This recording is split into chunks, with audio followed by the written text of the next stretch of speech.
Malapit nang mapanood ang Manila Matriarchs na pinangungunahan ni Karil Tatlong Hari, masayang-masaya ang It's Showtime host dahil napili siya para sa naturang reality show.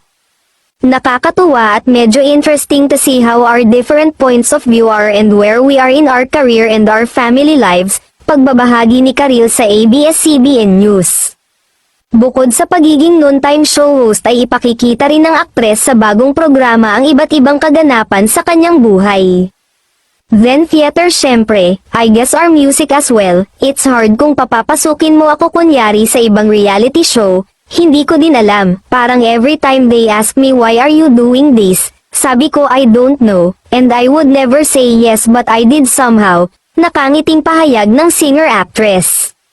Nagkaroon ng mga espekulasyon na posibleng buntis na si Karil dahil matagal-tagal na hindi napanood sa It's Showtime. Napansin din ng mga tagahanga na tumaba ng kaunti ang TV host nang bumalik sa programa kamakailan.